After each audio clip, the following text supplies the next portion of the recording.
کاش میں دور پیمبر میں اٹھایا جاتا۔ بسم اللہ الرحمن الرحیم۔ عشق رسالت مآب ہر مسلمان کے رگ و پے میں بہتا ہے۔ رسول اللہ صلی اللہ علیہ وسلم سے محبت اور آپ صلی اللہ علیہ وسلم کی اطاعت ہی ایمان کا حاصل ہے۔ اللہ رب العزت نے قرآن کریم میں بھی اسی بات کا حکم کچھ یوں دیا ہے، قُلْ إِن كُنتُمْ تُحِبُّونَ اللَّهَ فَاتَّبِعُونِي يُحْبِبْكُمُ اللَّهُ۔ اے حبیب ان سے کہہ دیجئے کہ اے لوگو، اگر تم اللہ سے محبت کرتے ہو تو میرے فرما بردار بن جاؤ، اللہ بھی تم سے محبت کرے گا۔ ذرا سنیے اس عاشق رسول کی خوبصورت آواز میں نعت شریف۔ کاش میں دور پیمبر میں اٹھایا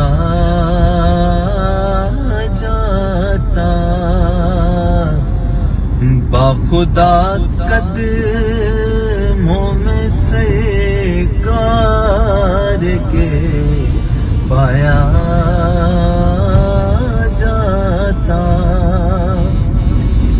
اور ریت کے زرعوں میں اللہ بدل دیتا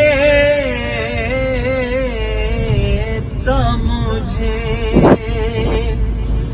ریت کے زرعوں میں اللہ بدل دیتا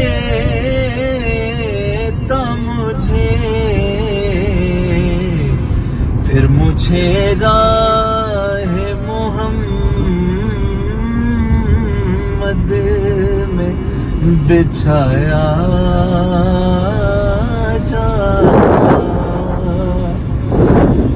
اور کاش یہ کاش میں ہوتا کوئی ایسی لکڑی کہ جس کو سرکار کے منبر میں لگایا جاتا، کاش میں دور پیمبر میں اٹھایا جاتا۔ اللہ رب العزت کی ذات اسے اپنی شان کے مطابق جزائے خیر عطا فرمائے۔ نظم حسانی کی اس خوبصورت نعت خوان کی بے مثال نعت آپ کو کیسی لگی ہے؟ کمنٹ باکس میں ضرور بتائیے گا۔ اگر آپ بھی اس طرح نعتیں پڑھتے ہیں اور رسول اللہ صلی اللہ علیہ وسلم کی منقبت کہتے ہیں، آپ اپنی ویڈیو ہمیں ہمارے فیس بک پیج کے ذریعے بھیج کر ہمارے چینل پر پبلش کروا سکتے ہیں۔ اللہ رب العزت کی ذات ہم سب کو اطاعت رسول کی توفیق عطا فرمائے، آمین ثم آمین۔